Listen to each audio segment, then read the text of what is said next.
Hello friends, आज हम बात करेंगे पैनिक अटैक और हार्ट अटैक के बीच में इंपॉर्टेंट डिफरेंसेस के बारे में। हमने ऑलरेडी एक वीडियो किया था जिसमें पैनिक अटैक और हार्ट अटैक पर हमने डिफरेंस पर बात करी थी। आज उस पर कुछ और फीचर्स पर या कुछ और एस्पेक्ट्स पर बात करेंगे। काफ़ी लोग हमें रेगुलर बेसिस पे क्वेरी भेजते हैं कि मुझे घबराहट हो रही है, पसीना हो रहा है, बेचैनी हो रही है, थोड़ा सा दर्द हो रहा है, पसीना भी आ रहा है। तो ये सारे फीचर्स क्या हार्ट अटैक है कि पैनिक अटैक है? अगर हार्ट अटैक है तो फिर मुझे सीटी एंजियो या टीएमटी, इको टेस्ट ये सब करवाना चाहिए। अगर पैनिक अटैक है तो मुझे साइकेट्रिस्ट के पास जाना चाहिए। कैसे डिसाइड करूँ कि मुझे पहले किसके पास जाना चाहिए? कैसे डिसाइड करूँ कि जो डॉक्टर ने मुझे एनालिसिस बोली है वो सही है कि नहीं? तो आज इन सारी चीज़ों पर बात करेंगे। हमारे चैनल पर हार्ट अटैक और हार्ट अटैक रिलेटेड सिम्टम्स पर ऑलरेडी एक प्लेलिस्ट है। अगर आप चाहें तो हार्ट अटैक रिलेटेड टॉपिक्स पर और हार्ट अटैक की इमरजेंसी मैनेजमेंट पर उस प्लेलिस्ट को आप देख सकते हैं। तो उसमें आपको आपके टॉपिक से रिलेटेड बहुत सारे रेलेवेंट वीडियोस मिल जाएंगे। पैनिक अटैक और हार्ट अटैक में बेसिकली पहले तो समझना जरूरी है कि सिमिलैरिटी क्या है। दोनों में ही पेशेंट को घबराहट होती है, बेचैनी होती है, सांस फूलने में तकलीफ हो सकती है, कई बार चेस्ट पेन भी हो सकता है। हार्ट अटैक में वो पेन कार्डियक टाइप का चेस्ट पेन होता है, पैनिक अटैक में वो पेन होता है साइकोलॉजिकल टाइप का पेन होता है, लेकिन दोनों में पेन होता है। सबसे इंपॉर्टेंट फीचर है कि पसीना आता है दोनों में। अब पसीना आना को लोग कई बार हार्ट अटैक के साथ कोरिलेट करते हैं। लोगों को ऐसा लगता है चेस्ट पेन हो रहा है और अगर पसीना आ रहा है तो डेफिनेटली वो हार्ट अटैक का ही चिन्ह है। तो लोग इसके लिए बहुत ज़्यादा घबरा जाते हैं और ये घबराहट की वजह से पैनिक अटैक कई बार और भी बढ़ जाता है। तो इसको समझना ज़रूरी है कि ये दोनों फीचर्स जो हैं, ये पेन वाला, सांस फूलने का तकलीफ, चक्कर आना, पसीना आना, ये हार्ट अटैक और पैनिक अटैक दोनों में मिल सकते हैं। ये कॉमन फीचर्स हैं। हाँ, इसमें कुछ छोटे छोटे नुआंसेस हैं, छोटे छोटे डिफरेंसेस हैं जिनको समझना ज़रूरी है। चेस्ट पेन किस टाइप का है, यानी कि वो सीवियर लेफ्ट साइडेड पेन हो रहा है, बाएं हाथ में पेन जा रहा है, साथ में उसको पेशेंट को बहुत ज़्यादा सांस फूल रही है, पेन के साथ चोकिंग का सेंसेशन है, गला दब रहा है, वैसा सेंसेशन अगर लग रहा है तो वो हार्ट का होने का ज़्यादा चांस है। वहीं अगर सिर्फ एंग्जाइटी के साथ पेन है और वो पेन यहाँ पे, वहाँ पे, कहीं पे भी हो रहा है, कोई पर्टिकुलर साइड पे हो रहा है, ज़रूरी नहीं है कि हार्ट पे हो रहा है, किसी को गले में पेन हो रहा है, किसी को राइट शोल्डर में पेन हो रहा है, तो वो थोड़ा सा पैनिक अटैक को फेवर करेगा। सेकेंड इंपॉर्टेंट फीचर है ये समझना कि कौन से पेशेंट में हो रहा है। अगर पेशेंट को कार्डियक रिस्क फैक्टर्स है, जैसे BP, sugar, cholesterol, family history है, एडिक्शंस है, इस तरह के रिस्क फैक्टर्स है, तो वो कार्डियक पेन होने का चांस उनको ज़्यादा है। जबकि अगर पेशेंट को कोई एंग्जाइटी की प्रॉब्लम है, साइकोलॉजिकल प्रॉब्लम्स है, कोई सोशल स्ट्रेसर्स हैं, रीसेंट फैमिली की प्रॉब्लम है, पुरानी पैनिक अटैक की हिस्ट्री है, पुराने साइकोलॉजिकल पेन या ट्रीटमेंट की हिस्ट्री है, तो वैसे लोगों को पैनिक अटैक होने का चांस कंपेरेटिवली ज़्यादा है। सांस फूलने का भी जहाँ तक प्रॉब्लम की अगर बात कर रहे हैं, अगर पेशेंट को कंटिन्यूसली सांस फूल रही है, सांस नहीं ले पा रहा है और उसको बहुत ज़्यादा बेचैनी हो रही है, लेटने में भी सांस ज़्यादा फूल रही है, तो ये हार्ट अटैक को फेवर करेगा। जबकि अगर पेशेंट खाली गहरी गहरी सांस ले रहा है, हाइपर वेंटिलेट कर रहा है, तो वो पैनिक अटैक को ज़्यादा फेवर करेगा। थोड़ा सा पेशेंट के सिम्टम्स में क्या क्या डिफरेंसेस है उनको असेस करने से आपको थोड़ा सा डिफरेंस पता चलेगा। हालांकि देखिए, एज अ पेशेंट या एज ए रिलेटिव आपको ये 100% डिफ्रेंशिएट कर पाना काफ़ी मुश्किल है कि एंग्जाइटी अटैक कौन सा है, पैनिक अटैक कौन सा है और हार्ट अटैक कौन सा है। ये डिफरेंस कर पाना बहुत मुश्किल है। फाइनली तो दोनों में डिफ्रेंशिएशन करने के लिए आपको इन्वेस्टिगेशन ही लगते हैं, इको, ट्रेडमिल, ट्रोपोनिन, एंजियोग्राफी। ये इन्वेस्टिगेशंस पे ही आप कंफर्म बोल सकते हो कि पेशेंट को हार्ट अटैक है या पैनिक अटैक है। लेकिन हाँ, फिर भी इसको बेसिक डिफरेंस को अगर आप समझ सकेंगे तो आपको थोड़ा सा डिफ्रेंशिएशन करना मतलब ईजी पड़ेगा। और आपको कितना जल्दी डॉक्टर के पास पहुंचना है, कितना जल्दी और कितने बार आपको डॉक्टर के चेकअप के लिए पहुंचना है, किस डॉक्टर के पास जाना है, ये आपको समझने में थोड़ा सा इजी रहेगा। 2019 में एक 1300 लोगों की स्टडी हुई थी जिसमें इमरजेंसी रूम में कितने लोगों को नॉन कार्डियक चेस्ट पेन के साथ वो आए थे और उसका एनालिसिस हुआ था। इसमें पाया गया था कि ज़्यादातर लोग, ऑलमोस्ट 77% लोग जो इमरजेंसी रूम में आते हैं इस तरह का पेन लेके, उनको पैनिक अटैक ही था। तो इसलिए पैनिक अटैक को आप अनकॉमन मत मानिए, काफ़ी कॉमन है। और ज़्यादातर हार्ट अटैक की या इमरजेंसी केयर डिपार्टमेंट्स में इस तरह के पेशेंट्स का आना काफ़ी कॉमन है। हॉस्पिटल का डिक्टम ज़्यादातर यही रहता है कि क्योंकि 100% डिफ्रेंशिएशन कर पाना मुश्किल है, खासकर अगर ये सिम्टम्स ऑफ आवर्स में या नाइट ड्यूटी आवर्स में हो, रात के टाइम पेशेंट इस तरह के सिम्टम्स लेके आए तो डिफ्रेंशिएशन करना ज़्यादा मुश्किल होता है। तो ऐसे पेशेंट को एटलीस्ट ऑब्जर्वेशन के लिए एडमिट हो जाना चाहिए। कई बार पेशेंट रिफ्यूज़ करते हैं कि साहब हमको एडमिट नहीं होना, हमको तो हार्ट अटैक नहीं है, पैनिक अटैक है, आप तो जाने दो घर।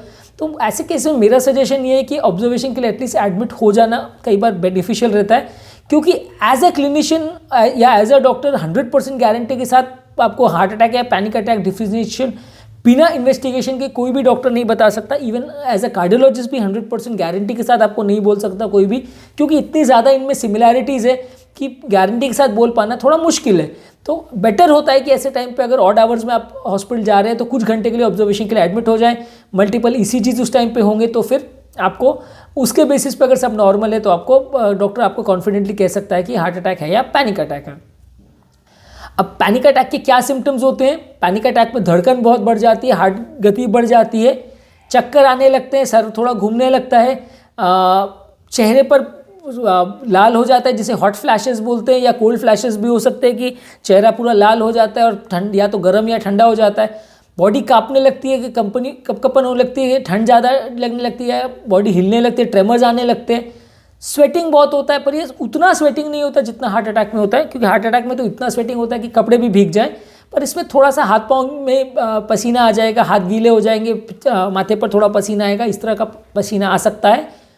नोजिया वॉमिटिंग के सिम्टम्स हो सकते हैं, पेट गड़बड़ लगे, डायरिया जैसे सिम्टम्स हो सकते हैं, छाती में दर्द हो सकता है, सांस लेने में तकलीफ हो सकती है, आदमी हाइपर वेंटिलेट करता है, गहरी गहरी सांस लेता है, भले सांस में तकलीफ हो रही है या नहीं, लेकिन वो घबराहट की वजह से सांस ज़्यादा लेता है।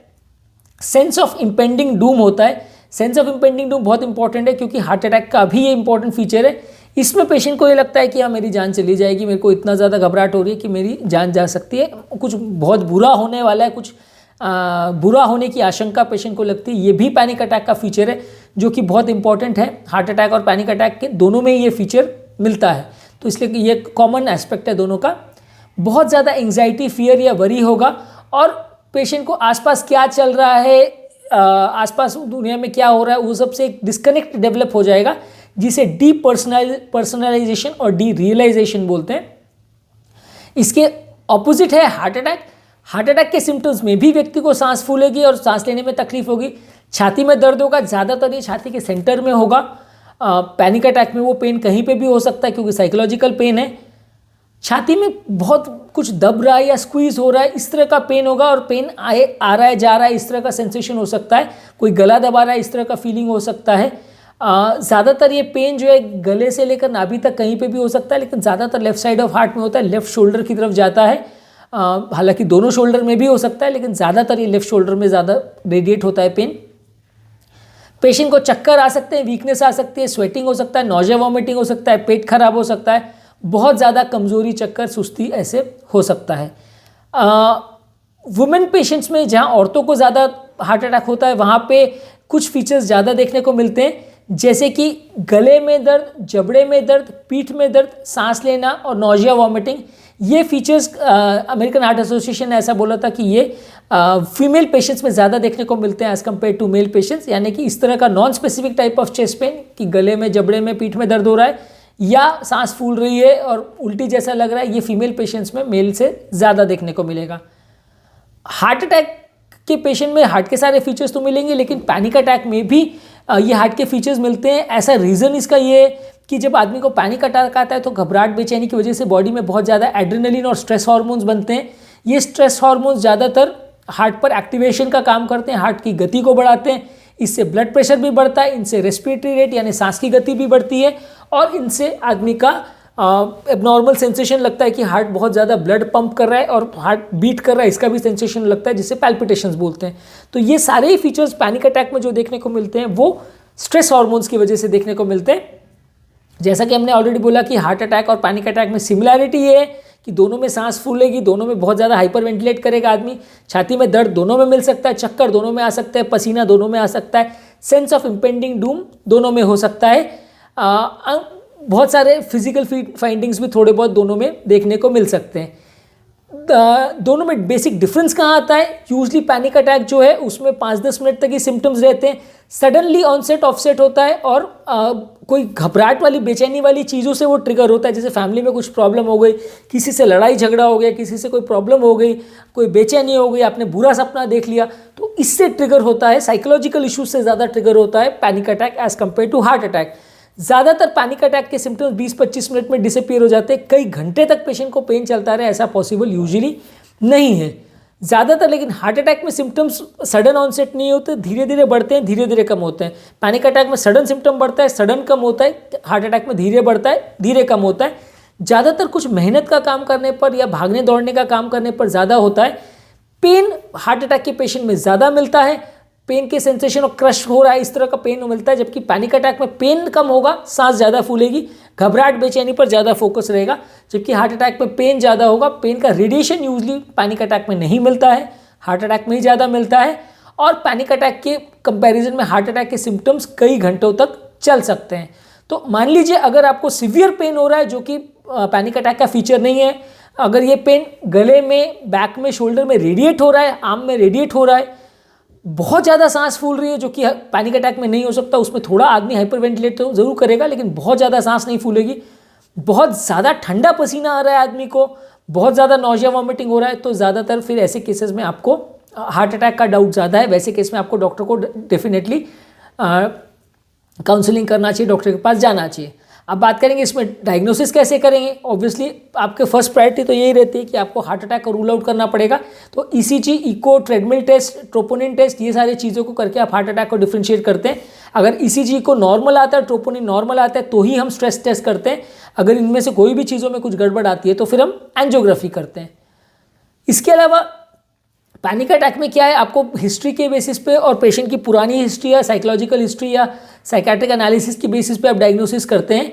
और उसको ट्रीट करने के लिए आप जो साइकेट्रिक मेडिसिन है, जैसे सिलेक्टिव सीरोटोनिन रीअपटेक इनहिबिटर्स यानी SSRI, और serotonin and norepinephrine reuptake inhibitors जैसे यानी कि SNRI, ये दोनों कॉमन मेडिसिन है जो एंजाइटी में यूज़ करते हैं। इनको हम पैनिक अटैक में भी यूज़ करते हैं।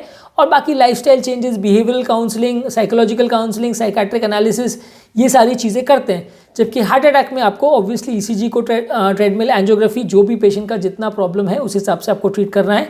फाइनली पेशेंट को हार्ट अटैक है या नहीं, कई बार बहुत अगर प्रॉब्लम होती है आपको डिफ्रेंशिएट करने में, तो कई बार एंजियोग्राफी करना पड़ता है। एंजियोग्राफी में अगर कोई ब्लॉकेज मिलता है तो पेशेंट को एंजियोप्लास्टी या बाईपास करना पड़ता है। अगर 70% से कम ब्लॉकेज हो तो आप दवा पर रख सकते हो, 70% से ज़्यादा ब्लॉकेज हो तो आप एंजियोप्लास्टी कर सकते हो या बाईपास कर सकते हो।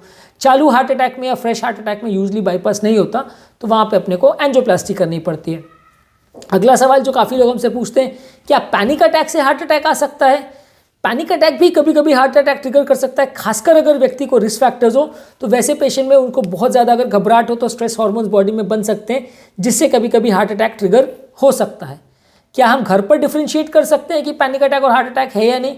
थोड़ा सा मुश्किल है, इवन डॉक्टर्स को भी कई बार मुश्किल होता है। तो इसलिए बेटर है कि हॉस्पिटल जाकर चेकअप करा ले, एटलीस्ट ईसीजी और ट्रोपोनिन टेस्ट तो करवा ही ले। इकोकार्डियोग्राफी भी अगर अवेलेबल है तो वो भी करा ले, तो थोड़ा डिफ्रेंशिएशन ईजी होगा। हार्ट अटैक के पेन को मिमिक करने वाले कई एम्बोलिज्म, पैनक्रेटाइटिस, निमोनिया, डिसेक्शन, ये तरह की बीमारियों में भी चेस्ट पेन होता है। तो ऐसा नहीं है कि अगर व्यक्ति को चेस्ट पेन हो रहा है तो सिर्फ पैनिक अटैक ही डिफ्रेंशिएशन में आएगा। हार्ट अटैक के अलावा भी और बहुत सारे फीचर्स है जिसमें व्यक्ति को चेस्ट पेन हो सकता है, तो उनके लिए भी इवैल्यूएट करना चाहिए। ऐसे केस में कई बार ईसीजी को नॉर्मल भी आ सकता है।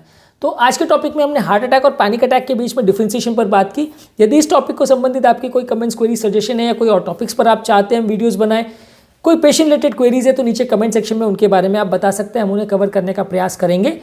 अंत में मैं डॉक्टर नवीन अग्रवाल तहे दिल से आपका शुक्रिया अदा करूँगा कि आपने इस टॉपिक को एंड तक देखा और डेफिनेटली आपको इससे कुछ सीखने को मिला होगा। जो लोग हमारे चैनल पर नए हैं उन्हें रिक्वेस्ट करूँगा कि चैनल को सब्सक्राइब करें। ऐसा करने से हमें चैनल को कंटिन्यू करने के लिए इंस्पिरेशन और मोटिवेशन मिलती है। और जो लोग इस कंटेंट को, चैनल को सब्सक्राइब करते हैं, उनको हम जब भी कोई नया वीडियो अपलोड करते हैं तो उसका नोटिफिकेशन मिल जाता है। हमारे चैनल पे बहुत सारा कंटेंट है जो प्लेलिस्ट में डिवाइडेड है। BP, sugar, cholesterol, heart failure का, डायबिटीज़ का, हाइपरटेंशन का, एंजियोप्लास्टी का, बाईपास का, ये सारे प्लेलिस्ट पर आप स्पेसिफिकली जा सकते हैं। ये प्लेलिस्ट का लिंक मैं चैट बॉक्स में, आई बटन में और डिस्क्रिप्शन बॉक्स में छोड़ दे रहा हूँ। आप इन प्लेलिस्ट पर क्लिक कर सकते हैं और आपके मतलब के टॉपिक्स को देख सकते हैं।